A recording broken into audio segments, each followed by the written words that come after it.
Thank you very much for having me. I'm a very well brought up English boy.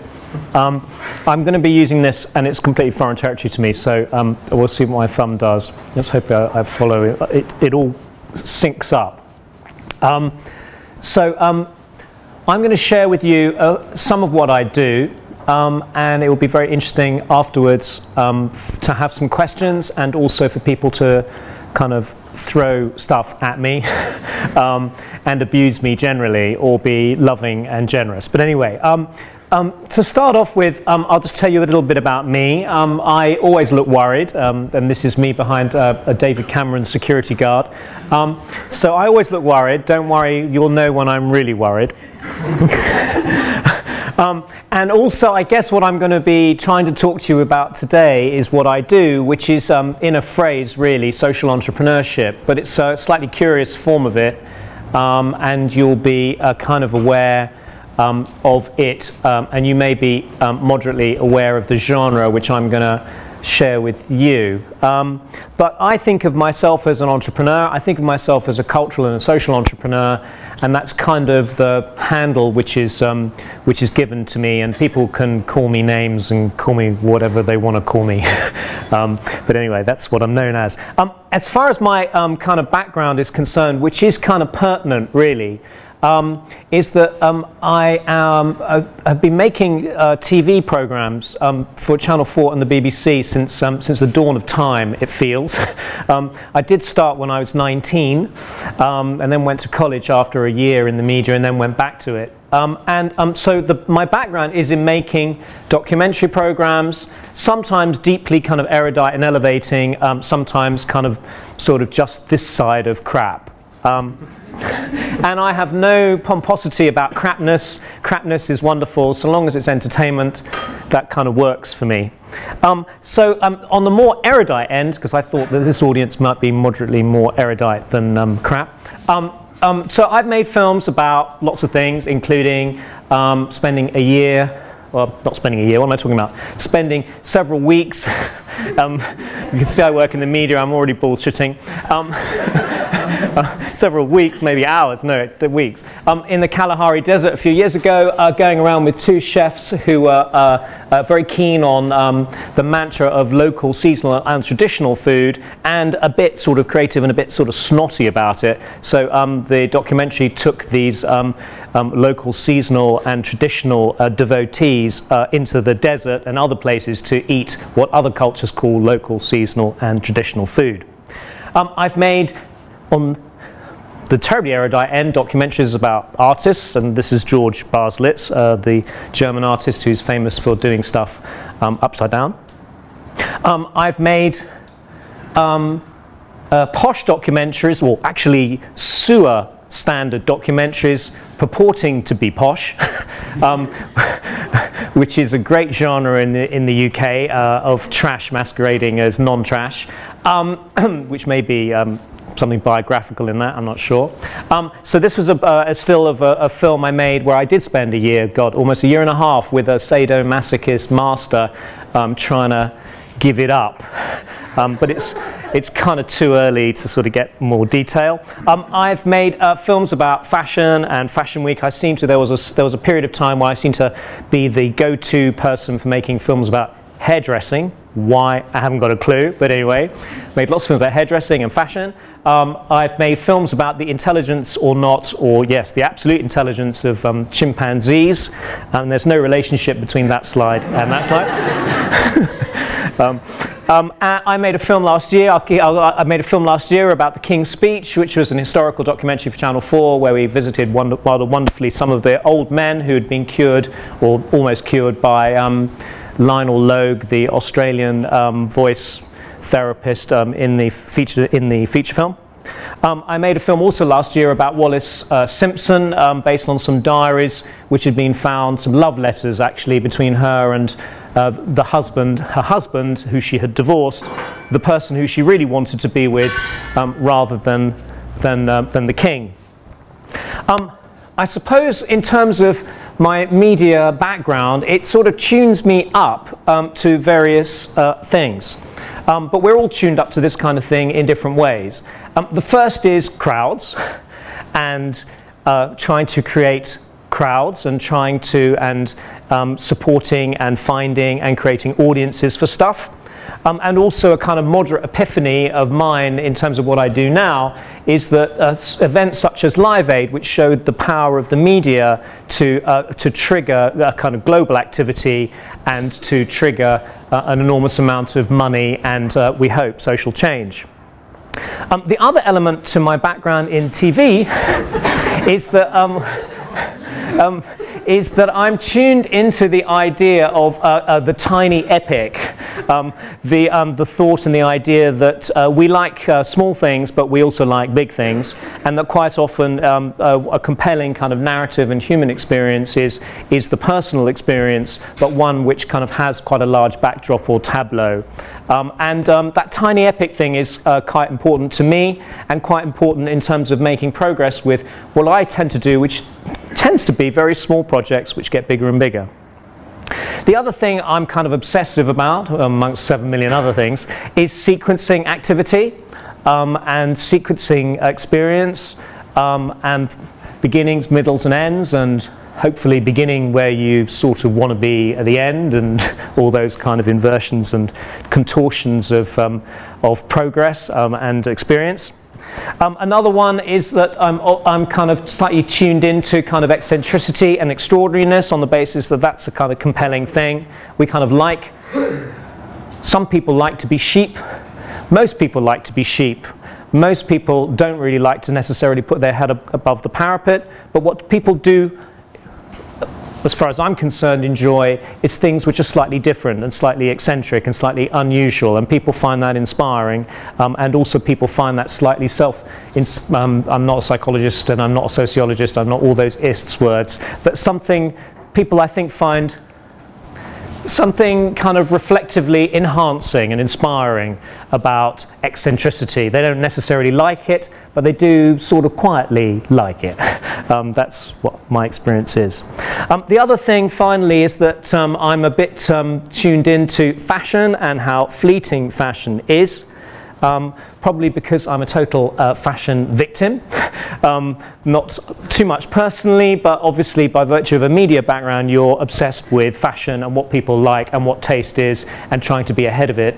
And so small things I kind of tend to pick up and tend to, in the terms of the work which I do, try and design for, because I am, I think, in essence probably a designer, although there's probably people with pencils framed on their wall in this room, or whose business card carries a big D. And so in terms of fashion, I'm kind of slightly tuned in, and then what I do is try and build into the processes which I create things which can accommodate changing, fleeting fashion, but also have the sort of turn on and some of the superficiality which that kind of can provide. So, you know, I'm sort of a bit obsessive about things, and this is very dated now, kind of almost like a year and a half, that over in a space of very short amount of time is that there was a sort of fashion for kind of that colour, which very quickly turned into a fashion for kind of that colour.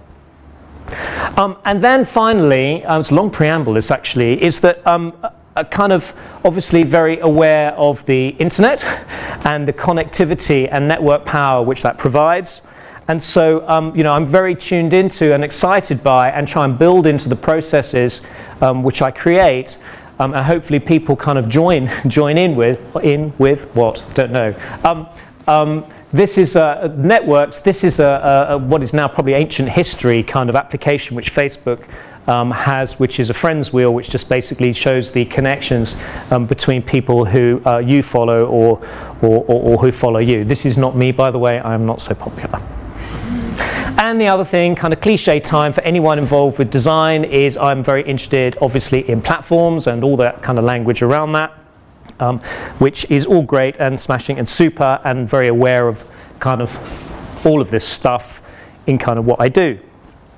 And in the end, the context is about trying to create opportunities for people to be powerful and to share power and to create new things through that. Deeply cheesy, I don't know whether I necessarily do it out of great love, honor, truth, beauty, and all those marvelous inspirational things which the romantic tradition kind of provides. But I do feel quite passionately that people together can make change. It's bleedingly obvious. History is full of it, and there's no reason to think that people aren't capable of it. The other element to it is through that is trying to find ways and modes by which people can ideally exchange goods and services and can do that thing which I'm sure you're all aware of, which is around this, was kind of generally housed under the expression collaborative consumption. Trying to forever find ways and means by which people can exchange stuff, and if there's no money involved, even better, because money is hard to come by, and also money, for me at least, can dilute. It's an exchange and it's a transaction, and the transaction can end and then people can move on and go somewhere else. I think if there's an exchange potentially which is about values other than money, is that one hopes is that there's much more almost of an investment in it, and actually more of an emotional investment which can be grown and nurtured over time. So I'm going to take you through one or two examples of the work which I do, which will hopefully represent some of these things, and give you a little bit more of an insight into kind of my thinking, and I hope that that's helpful to you. So the People's Supermarket is just a shop. It has now kind of pretty strong brand power. It's all over the place, but in essence it's just a shop. Myself and two others founded it. I can hardly remember now. We opened it in May 2010. We'd spent a year kind of developing the concept. It had been, Channel 4 television had said to me that if we could make the thing happen, is that they would happily commission a TV series which would follow the process of the thing happening over time, which was really an endorsement and also a real opportunity, and also potentially, if we could make it work, quite a strong amplification and whatever the words are, the words, the multiplication of the brand, or that, not, I won't say brand in here, Jesus, I'll get shot. Multiplication of whatever it was that we were achieved. It's a shop. If you've seen it or been in it, or you haven't been in it or seen it, go there. There are now various people in different parts of the UK and elsewhere abroad copying us, which is fantastic. But the deal basically is, it's a shop, it's a corner shop, but anyone can shop there. But if you pay £25 a year and you volunteer 4 hours of your time a month towards the organisation, you get a discount on the price of the cost of your shopping. But also you have a place which you can roughly call your own. It's a cooperative, and it's stocks kind of a cut down version of what you might find in a Tesco Express. We try, if we can, and we do it very successfully, and it's one of the most successful parts of the enterprise so far, is we try and kind of create a bit more of an experience in the store, and we try and create a community around and underneath, and so all the words are around the store. We also have quite a rigorous kind of approach to kind of waste and its management, and stuff which is just before its sell by date or slightly on the edgy side, we recycle as takeaway meals from the store, and the takeaway meal bit is really, really successful, and in terms of savings, it's quite considerable. We're a cooperative. We have an annual general meeting once a year. It's a complicated beast, it's very old-fashioned, and there's all sorts of rules and regulations, but basically there is a management team, but basically an enormous amount of the running of the store is open to the membership. Not everything, because there's authority vested in some of the management, or some authorities vested in the management, and for a year, but we're a cooperative and a very old-fashioned one as well. The point I wanted to make about it is that it's associative. It's associative. I mean, the whole motivation is to create a community around it who own and are part of the experience and part of the mechanism of the store. Second time I'm going to use the word cheesy. The cheesy bit is that we want people to be happy. We want people to be happy members, because a happy member is a happy customer, and a happy customer is also a happy member of staff. And you know, make no bones about it, the savings on the overheads from members doing work for the store, the combination of the sales, savings of sales on the overheads, and the with kind of quite rigorous approach to sourcing and a kind of manic approach to kind of waste and management allows us to discount certain product lines. So in ways, this is a loaf of bread, but it's also a loaf of bread born out of slave labor. And if not slave labor, about the goodwill labor of our kind of community. But on certain product lines, we can undercut main supermarkets and big grocery stores. On other products, we can't. But it allows us, for instance, to discount and provide our membership with a discount on top. It allows us to do a loaf of bread for about £1, you know, £1 1p, whereas a Tesco might be £1.35. So it's associative, but it's a system, it's a process, it's a way of coming together, and it's a way in which also we can generate some value and benefit for our members and also for people out at large. A second initiative, which Laura in the room will know well,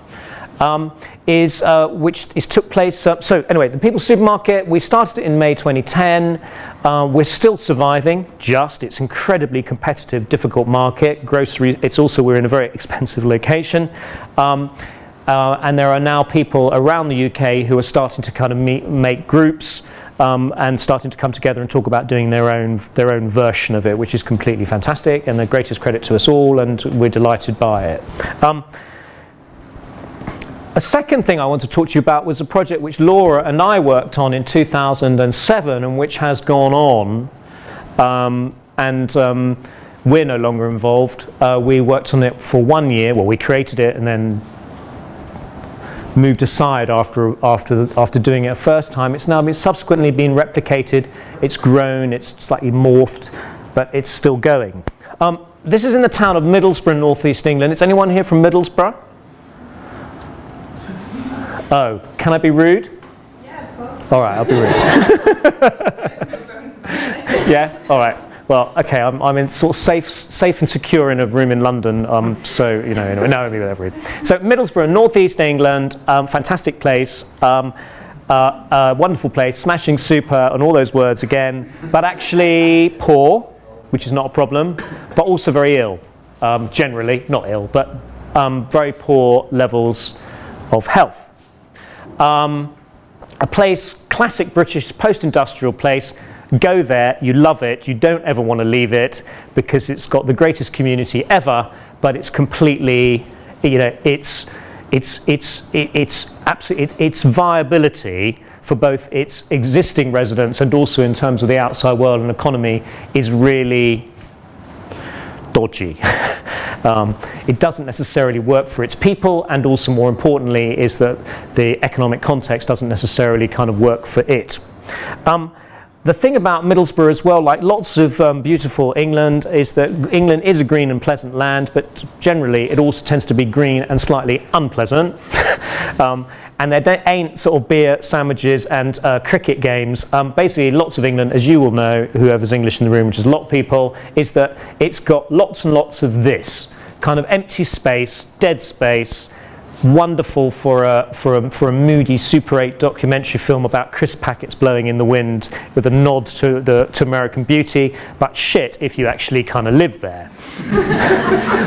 What you might get is some little frou-frou sort of, you won't unlike to get a bit of public art because this is Middlesbrough, but what you might get is you might get a playground which is a bit of kind of another bit of sort of debris sort of left behind, which can be fun, but usually it's got designed horribly. So what we did, we asked people in the town how they might want to improve the town. And one thing which came up was about kind of wanting to kind of grow food. Now, food growing, all a bit sort of like, yeah, been here before, done this, we know it all goes on. Okay, fine, correct. But also we were quite early in on this, we have as subsequently kind of seeded quite a lot of activity around the UK. But what we did was basically talk to people. We made a proposition to people as well. What about if these places could be places in which you could grow food? Do you like the idea? Who are you? Well, my name's David. Oh, you're from London, aren't you? Yes. You went to public school? Yes. What do you do, David? Oh, I work in the media. Oh, really? So instant kind of, bunch of tossers turn up, kind of clever dick, sort of bourgeois type, which is all totally correct. But anyway, long and short of it was that people through a process which we created and supported, grew food in lots of different public places in the town. They chose the places they wanted to grow food. They collected together in groups which they had already, maybe as streets, maybe they were already community groups, maybe they were school kids, etc., etc. And kind of food was grown in kind of weird places, all over the shop. And what we did was create an opportunity whereby we could kind of provide soil, we could provide the tubs, which is really a horrible word, tubs, and could provide also some expertise. And we raised it, we got a little bit of money up the front. Through that we developed an idea, we raised additional funding, we got some skills support, etc., etc., etc. So we basically created a frame for activity to take place. This is a space behind an art gallery. And then obviously kind of, very basic babyish stuff here. You grow food, what do you do with it, right? If you're lucky enough not to kill it, what do you do with it? So therefore, inevitably, you wanted to encourage and provide ways by which people could learn how to cook with the ingredients which they grew and which they harvested across the growing time. So basically, through a process, we kind of ended up with chefs and chefs giving cookery classes. And then there was a sort of, what do you do? So you've got to have a big fuck-off meal, right? Now, a big fuck-off meal normally happens in an Italian hilltop village in a well-meaning, beautifully lit Italian film. Why can it not happen in Middlesbrough? Answer, why not? And these sorts of communities are fantastic for the question, why not? Nothing else happens around here, so why not?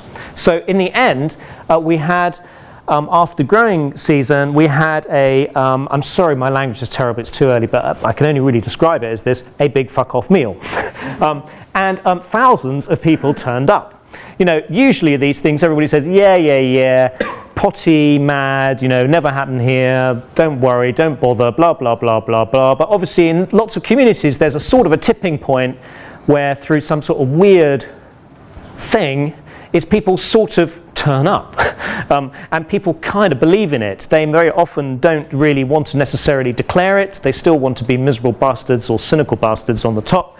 But underneath, they kind of like it. And so they kind of turn up.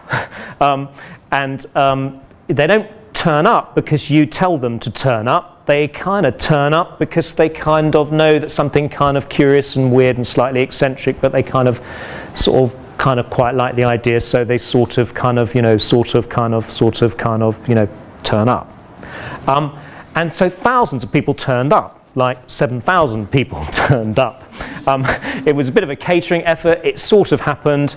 It was a bit of a mess, but quite often these things are even better if they're a mess. Now, unfortunately, we're sort of slightly taught that things need to be manicured and perfect. We need to A, tell people what to do, and B, it all needs to look beautiful and all of that. But very often with all these things, rough at the edges is fantastic. In many ways, rough at the edges is better. You actually want it to be sort of, maybe you want it to be about 70% good and 30% crap. And because in the crapness, it's kind of like, well, you're only human, and so people are even more kind of engaged because it doesn't feel like some sort of people with clipboards have sort of turned up to sort of, make it all beautiful and sort of PR-y. So this was the meal. It became a massive kind of outside catering thing. It has kind of gone on. Laura and I were involved with the first phase. Well, not involved, we created it. The sort of first phase.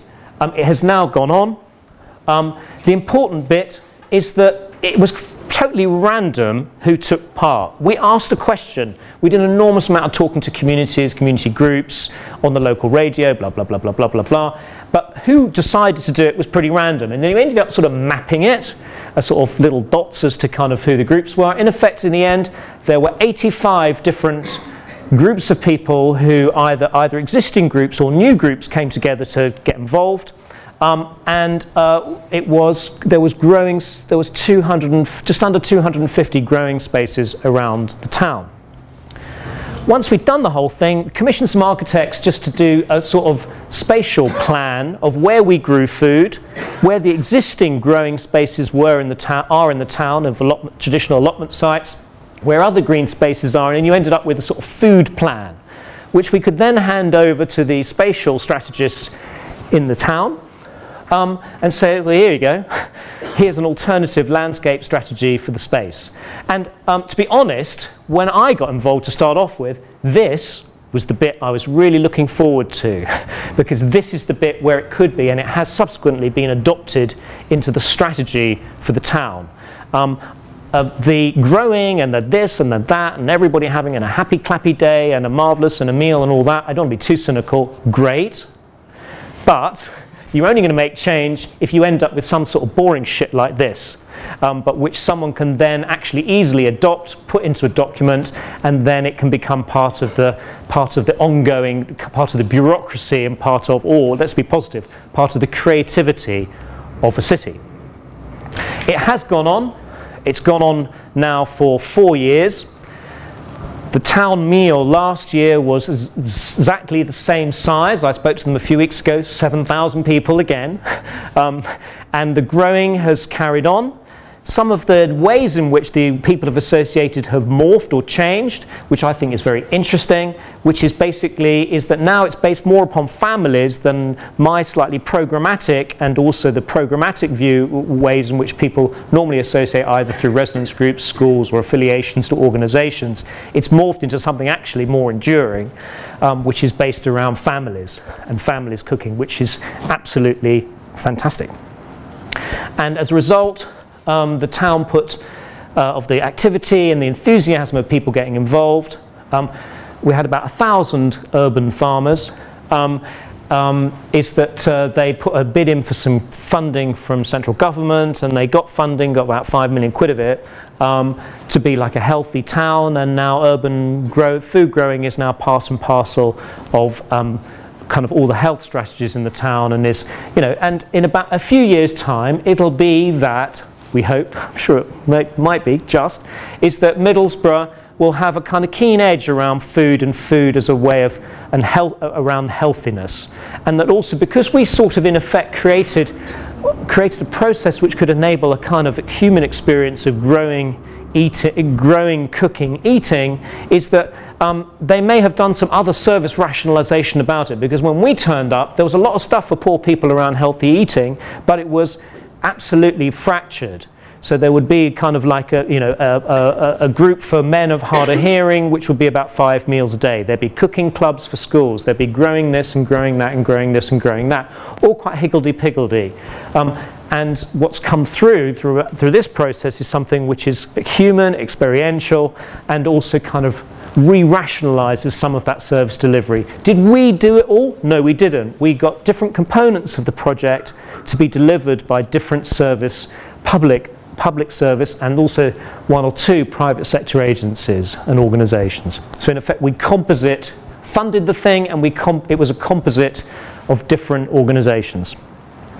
Finally, some work which I'm doing at the moment on a housing estate in Sheffield. I think what I'm trying to get to here is about trying, it's a really obvious thing about trying to work with latent assets. In Sheffield, what I'm doing is working with the communities there to try and encourage people to express what they're good at and what they like, really basic. And then through that process of asking people kind of what they like and what they're good at, cooking, sewing, pimping up cars, doing fuck all, is that what you're good at is isolating that and then growing that. And so we're kind of in a process now where we're working with communities to do, with locals to do that, Quite a lot's come up around art and craft and all that. Quite a lot's come up about cooking. These are professional chefs for an event which ran earlier last year. And in the end, what we're doing is kind of seeding new enterprise, which will hopefully lead to the kind of adaptive reuse of 2 semi-redundant buildings. So this at the moment, like in a few weeks' time, we've got like a clothes swap, kind of fix-it, kind of repair thing, staffed by locals who are good at fixing stuff, or people who've got a bit of Jasper Conran which they want to get rid of and swap for something else. This is likely to become, fingers crossed, as time progresses, I hope, it's kind of where we're sort of almost getting there, is kind of, it might house a kind of local repair shop, stuffed by kind of locals, but it's a long haul and we'll see what happens, but that's where we're sort of headed. And then also there's a sort of bombed out bit of a, well not bombed out, but a sort of vacant downstairs of a school, which slowly but surely will become a kind of food centre, and I hope what it'll become, and I think we're sort of headed there, is a place for home deliveries and takeaway of home-cooked food to the estate, an alternative and a competitor to sort of crap pizza and crap or lack of choice, let's say, around pizza, and a lack of choice around Indian takeaways. And also, from talking to people, is 1 or 2 local people who cook really, really well, and who are kind of interested in sort of, but need a lot of help to sort of actually amp up their supply. And also, quite a lot of people on the estate who are just sort of sick of the pizza which is on offer. Finally, I think that's probably, I'm a classic journalist, there's about 3 finalies. Very, very finally, or almost totally finally. Just a couple of things. Is, you know, I've been here before. I mean, quite a lot of this work happens in the context of urban renewal, sometimes, but my kind of, you know, a key moment was being given the opportunity to create and then lead and deliver a neighbourhood renewal program in a town called Castleford in West Yorkshire, which won lots of awards because it was very kind of community orientated and community focused. And this was the process. The key bit of this process was basically getting to a position where the community, where someone, an ordinary local could act as the client, and that the local authority and all the professionals, for instance architects, could act as instruments of the client. Bloody hard to achieve because there's 1,000,001 people who are paid to know better, and are paid also to kind of either ignore the client or find a similar person in the room to them to be their client. I find it really difficult to deal with the taxpayer as the client, and this is a process of basically engineering a situation where the client could be the taxpayer, and that it was very uncomfortable at times, but it ended up being pretty successful. Out of the process came sort of one bit of iconic architecture, which was a very successful and award-winning bridge, and then there was sort of a new town square, and there was other bits of things which this does not look in any shape or form like it. It's pure architectural magic, but there was a whole process. There were several playgrounds, new public spaces, etc. I think finally my point is this, is that in effect what my role in life is about creating opportunities for people to associate and come together, creating those opportunities. Not really. It's not in a kind of ENTS officer kind of way. I mean, I'm not involved in creating entertainment here. It's always focused upon social change. Sometimes some of the instruments might be entertainment, or the media might be entertainment, but you'll see, or you have seen, sometimes, quite often the media is food, sometimes the medium is public spaces, sometimes the medium is skills and what you're good at. Sometimes it's ideas, sometimes it's about different sorts of currency. But in the end, what I'm interested in is creating opportunities for people to associate. There is an element of superficiality, because love it. So some of it is about things looking good. Some of it is about kind of trying to find ways and means by which people can find meaningful kind of work, but also do good at the same time. I'm a total cynic. Ask people to be good and it's dull. Anything generally, I mean, I'm a bit of a post-punker here. Things have slightly changed over the last 5 years, but generally speaking, anything good, people tend to think you're kind of limp, Nancy, something wrong with you, sort of, you know, a life of total poverty and destitution, sort of, you know, happiness at the pearly gates, but other than that, you're just sort of a drip. I mean, I have been brought up to, you know, historically in English culture, anything good, you know, it's sort of hippie, it's post-hippie, it's drippiness. So, culture's changed, fortunately, but you know, I do feel very passionately that one needs to find a way in which people can find something fulfilling for their own needs. More often than not, that's about earning some money and surviving, but if they can do good by default at the same time, great. The other thing is about finding that sweet spot. Probably because I don't necessarily come from originally a corporate background, I'm always looking for that sort of sweet spot, that delicious, lovely, fantastic thing where basically you don't do things because you sort of want it. You're not doing stuff because you need it. You're doing stuff because there's sort of something a little bit, sort of a little bit more. And you can leave some of those totally functional kind of necessities and requirements and thoughts behind. I'm also trying to find ways in which people can move through experiences, and that basically the environment can kind of work and support and frame you, but also come with you as you go. And I think it's very, very important. I mean, the People's Supermarket, yes, it's a shop. Yes, it's a kind of cooperative. Yes, there are rules. Yes, you have to turn up and do your shift. But in the end, there's ample opportunity for you to write your own story and write your own relationship with the organization. So I'm always trying to find those sorts of things. And then finally, and here's the pretentious bit, this is kind of stating the bleedingly obvious, but it was said by a guy who's a brilliant sort of fashion designer or creative director of a fashion house. You know, this is very boring and very obvious, but basically no firm rules apply. So basically, you can have your idols, you can have your models, but you've got to define your own model. Each situation demands and its own design. What tends to happen quite often, and is that basically people either have a concept which they wish to apply in general, they have a product which they want to sort of replicate, or they have a programmatic approach to public space or the public realm, or they're trying to sell something else. They're just trying to either sell the local authority kind of consultancy services, or they're trying to sell architecture, or they're trying to sell engineering. And so basically they don't really have much of an intuitive relationship and much more thought. Their interaction is to basically go in, get what they want, and come straight out. It's a bit like sort of, you know, kind of Afghanistan.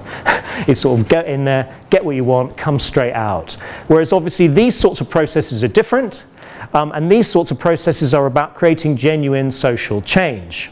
Unfortunately, obviously at the moment, lots of people come clothed in this, and also lots of people talk a big game about social change. You will notice that all of these things are really, really, really, really, really low level.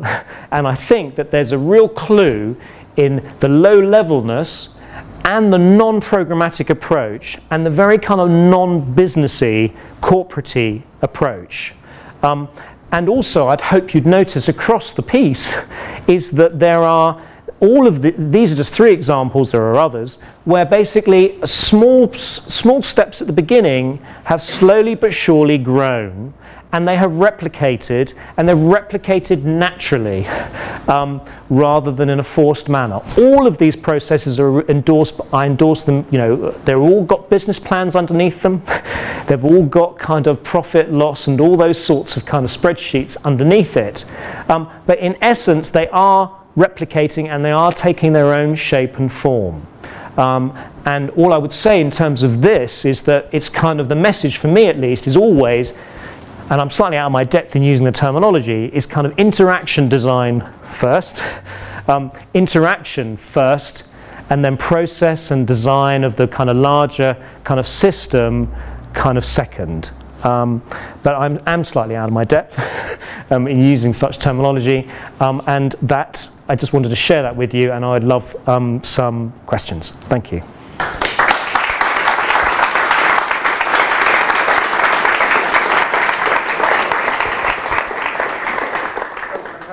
So the story felt a little bit disjointed. How did you, come to be in Middlesbrough? Like, what were the steps that led you to sort of getting to that point? I'm asked, or sometimes I propose.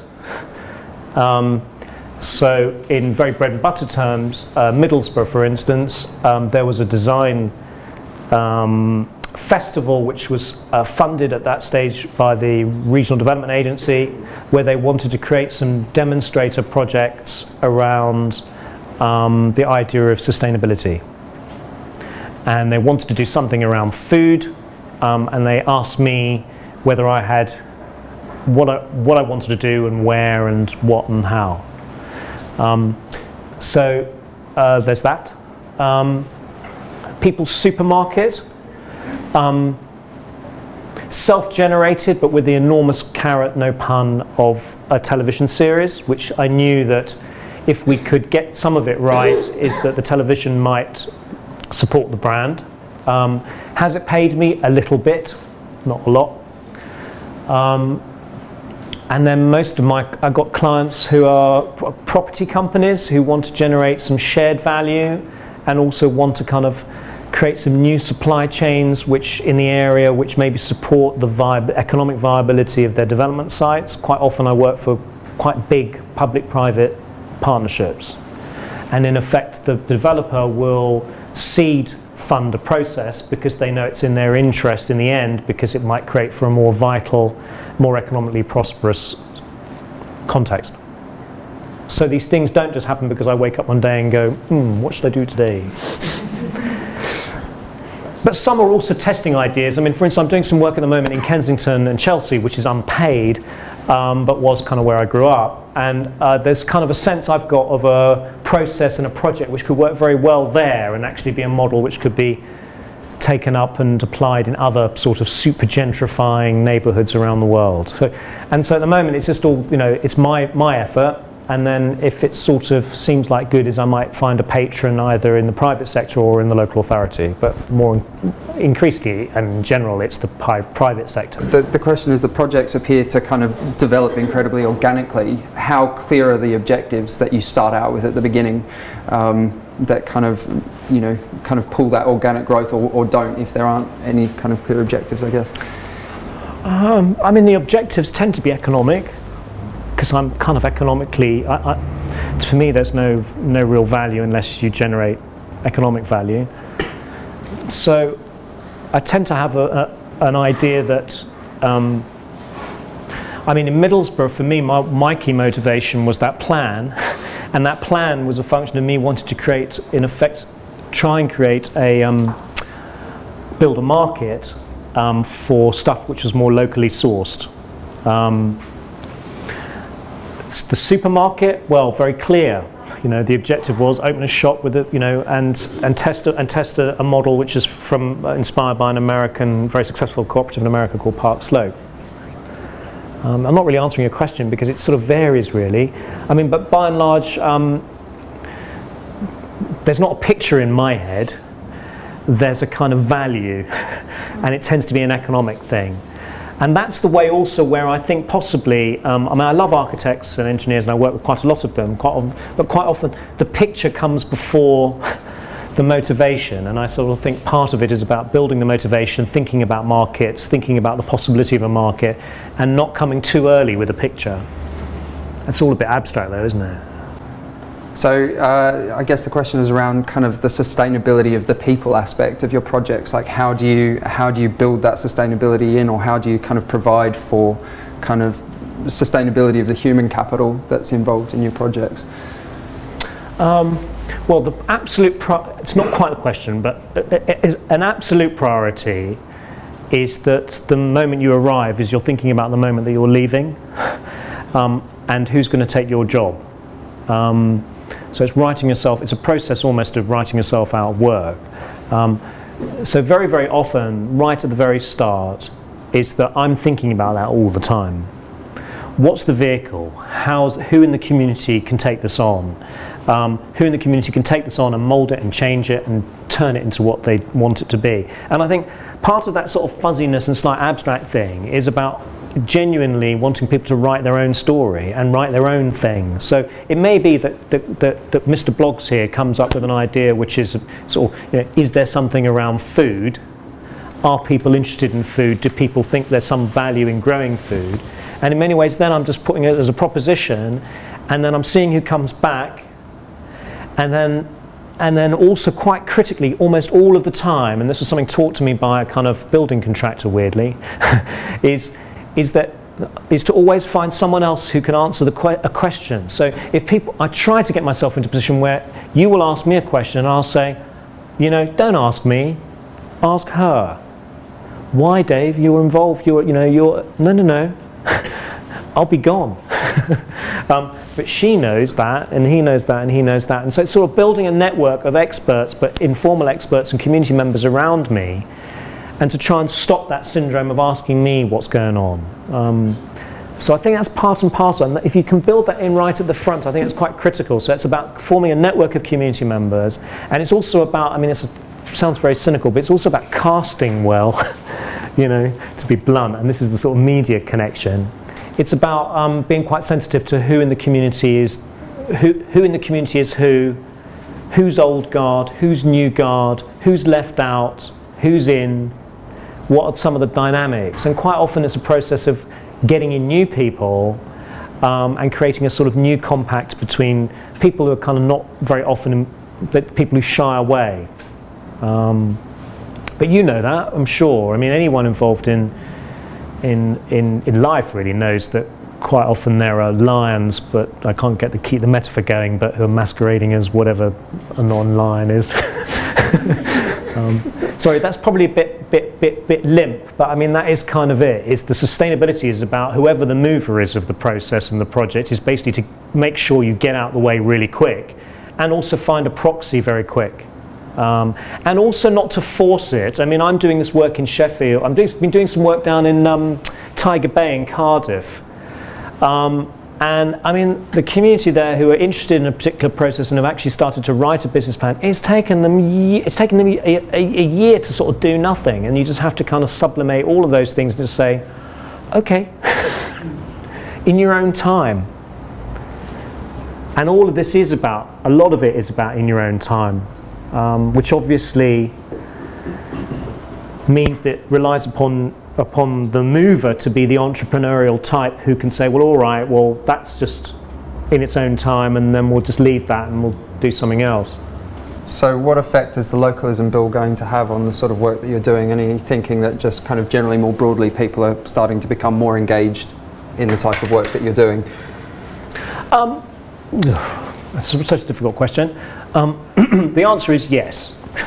It's not me. Obviously, there's about 30 years of people doing this kind of thing, and there's also some very, very well-placed policy wonk types who have really pushed the agenda hard, and who I work with quite a lot. The answer is yes. There's a lot of corporates who are now interested in this, and corporate social responsibility. And Cameron got up last week and sort of talking about responsible business. There's a lot more carrots for corporates to do it, but also at the same time there's enormous incentive for service providers to co-opt the agenda, as I think I said earlier, and turn it into their own service delivery model and for their own shareholder ends. So the answer is don't know. Certainly, the wind or the force is with us. Certainly there are quite critical fundamental barriers to starting social enterprises, for instance, which are slowly but surely being kicked out. Some of the barriers which we faced in setting up the People's Supermarket are slowly but surely being, legislation is dealing with. So there's some legislative things which are really, really good. It makes it just more competitive, actually. It makes it harder to do in many ways because because everybody's into being kind of responsible, community, happy clappy, blah, blah, blah, blah, blah. So there's just a lot more bullshit to work around. But it is a massive, obviously it's a massive area. I'm sure lots of people and stuff in this room who, what you've done as designers, and also, you know, all the stuff you might have been involved with network power and grassroots this and grassroots that and user experience, all that stuff is flowing in and it's being picked up. Obviously our challenge is that just as sort of, you know, the large, say for instance, accountancy firms and large engineering companies and architectural companies, for instance, come in with this narrative, is that we've got to make sure we're about, you know, 3 furlongs ahead. This area is heavily polluted by PR and also kind of charity. And obviously what we're trying to do in these processes is have inbuilt charity. We're trying to create kind of economic products and services where charity or philanthropy or those sorts of words are implicit but not explicit. But obviously what's very, very easy is you know, and we see it all the time, is, for instance, you know, people doing master plans and going, okay, we'll have a social thing there, a social thing there, a social thing there, a social thing there. It gets all kind of wound into the theme of consultation, which is basically not implementation. You will notice that all of this is about implementing stuff.